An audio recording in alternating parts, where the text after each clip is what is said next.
Bonjour, dans cet épisode, je vais vous expliquer ce que j'ai appris sur le chemin de Compostelle concernant l'atteinte de ses objectifs.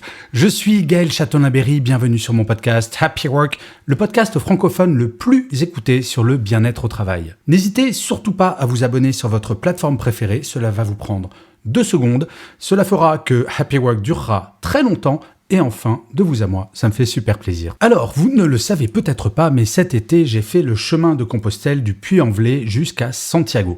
Oui, 1515 km en 36 jours. Et je n'y suis pas allé pour un exploit sportif, j'y suis allé pour me vider la tête, j'y suis allé pour me ressourcer, mais en tout cas, il n'y avait pas de grande réflexion autour des objectifs, autour de ce genre de choses.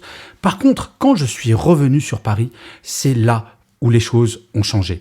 J'ai réfléchi sur qu'est-ce qui s'était passé, comment j'avais réussi à faire cela. En fait, une fois revenu, j'ai compris que ce chemin que j'avais parcouru était une véritable leçon de vie, mais également une leçon de vie professionnelle, aussi étrange que cela puisse paraître.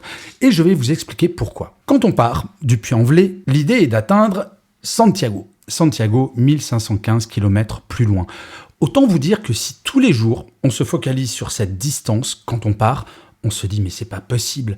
Je faisais des grosses étapes. La plus petite devait faire 43 km et je suis monté au-delà de 60 km. Mais malgré tout, je ne me focalisais jamais sur l'atteinte de l'objectif. Je ne pensais que très rarement à ces 1515 km. Parce que sinon, ça serait totalement décourageant. Eh bien, quand on se fixe un objectif, il faut faire de même. Il ne faut pas uniquement penser au haut de l'escalier. Il ne faut pas uniquement penser à l'objectif final, car il peut être très loin, cela peut être très long.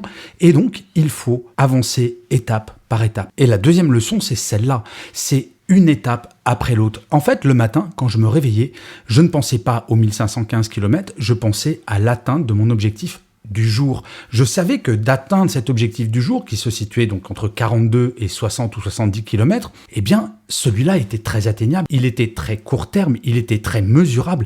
Et chaque jour, je me disais, mais j'ai progressé en fait. Si je ne faisais que penser aux 1515 km, j'aurais l'impression de progresser très lentement. Alors que là, en progressant étape par étape, eh bien, c'est beaucoup plus simple.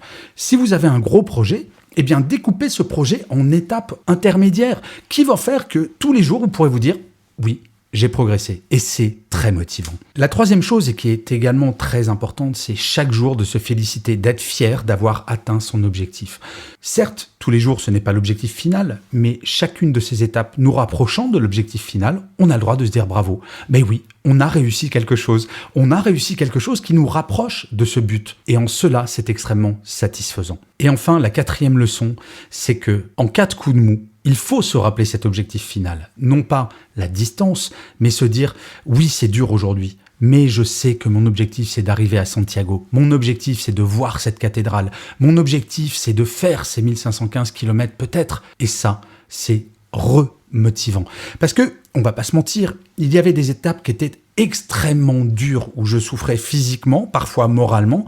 Et quand cela m'arrivait, je me disais, mais non, tu peux pas abandonner, parce que tu as tellement envie d'atteindre cet objectif final. C'est tellement motivant pour toi, c'est tellement important. Eh bien, le coup de mou passé. Donc en fait, vous voyez, le chemin de Compostelle, c'est une vraie leçon de vie, mais également professionnelle. Je pense qu'avec cette méthode des étapes, on peut vraiment faire tout ce que l'on veut. On peut se dépasser, on peut aller au-delà de nos limites. Certes, je me suis beaucoup entraîné avant de partir sur ce chemin, mais je ne suis pas un grand sportif et très franchement, je me suis étonné moi-même. Donc, n'hésitez pas à vous fixer des objectifs très ambitieux, mais ne vous dites surtout pas que tout cela va se faire en 2 jours. Découpez absolument tout en petites étapes et vous allez voir que vous allez vous surprendre vous-même. Je vous remercie 1000 fois d'avoir écouté cet épisode de Happy Work ou de l'avoir regardé si vous êtes sur YouTube. N'oubliez pas qu'il y a un nouveau podcast qui s'appelle Happy Love. Et Happy Love, c'est un petit peu comme Happy Work, mais pour la vie personnel, pour être heureux dans sa vie perso et amoureuse. C'est un petit peu décalé, ce sont souvent des discussions avec des amis. Donc si vous ne le connaissez pas, tapez Happy Love, le podcast, sur votre moteur de recherche. Il est présent sur toutes les plateformes.